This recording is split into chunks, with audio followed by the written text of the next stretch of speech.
আপনার মোবাইল ফোনের এই গুরুত্বপূর্ণ কাজটি যদি আপনি জেনে না থাকেন তাহলে কিন্তু আপনি অনেক বড় বিপদে পড়তে পারেন। আপনার মোবাইল ফোনের গ্যালারিতে থাকা ফটো বা ভিডিও আপনি ডিলিট করে দিয়েছেন, কিন্তু সেই ফটোগুলো কিন্তু আপনার মোবাইল ফোন থেকে পার্মানেন্টলি ডিলিট হয় নাই।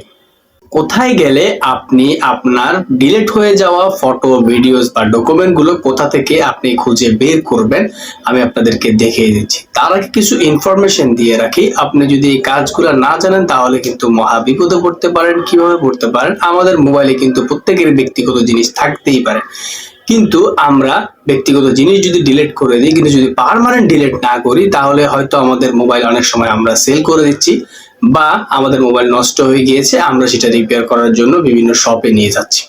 এমনও অনেক ঘটনা আমরা জানি যে মোবাইল ফোন সারাতে দিয়েছে দোকানে, কিন্তু দোকানদার তার ছবিগুলো পেয়ে পরবর্তী সময়ে তাকে সে ব্ল্যাকমেল করছে এবং সে অনেক বিপদে পড়েছে। তো এই বিপদে যাতে আপনাকে পড়তে না হয় তাহলে আমার এই ভিডিওটি মনোযোগ সহকারে দেখতে থাকুন, এবং কিভাবে কি করলে আপনার মোবাইল ফোনটি সেফ থাকবে এবং আপনার ডাটাগুলো আপনি পার্মানেন্ট ডিলিট করতে পারবেন এবং আপনি সেফ থাকবেন। তো চলুন দেখে আসি স্ক্রিনে। তো বন্ধুরা, চলে আসলাম আমি সরাসরি স্ক্রিনে। ধরুন আপনি গ্যালারিতে চলে গেলাম, আমি গ্যালারিতে গিয়ে দেখালাম আপনাদেরকে কিছু। ধরুন আমি আমার গ্যালারিতে আসছি, তো আমি এখান থেকে ধরুন আমি ব্যক্তিগত কোনো কিছু আমি ডিলিট করে দিচ্ছি। ফর এক্সাম্পল আমি আমার একটি ফটো ডিলিট করে দিচ্ছি। তো ফটো ডিলিট করার পর এখান থেকে আপনি মনে করছেন যে আপনার ফটোগুলো ডিলিট হয়ে গিয়েছে, বাস আপনার মোবাইল সেফ, তাহলে আর কোনো সমস্যা নাই।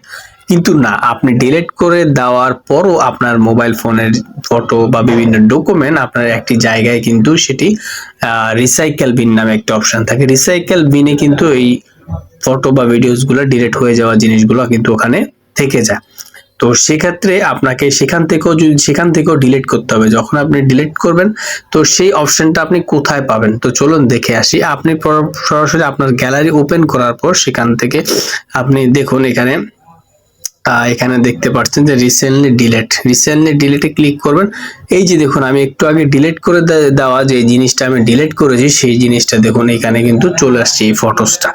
তো এই ফটোসটাকেও কিন্তু এইখান থেকেই কিন্তু আপনাকে ডিলিট করতে হবে। এখানে ক্লিক করে আপনি যদি ডিলিট অপশনে ক্লিক করেন তাহলে কিন্তু আর এই রিসাইকেল বিনে আপনার ফটোটি থাকবে না।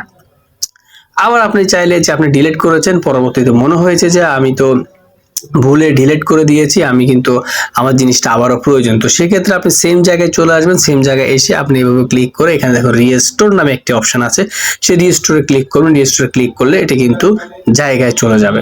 আর তো এইভাবেই কিন্তু আপনারা আপনাদের মোবাইল ফোনটি সেভ রাখতে পারেন, আপনাদের ফটো ভিডিওগুলো সেভ রাখতে পারেন। তো আশা করি ভিডিওটি ভালো লেগেছে। ভিডিওটি ভালো লাগলে দয়া করে ভিডিওতে একটি লাইক করবেন আর আমার চ্যানেলটি সাবস্ক্রাইব করে দেবেন। ভালো থাকবেন। আল্লাহ হাফেজ। আসসালামু আলাইকুম।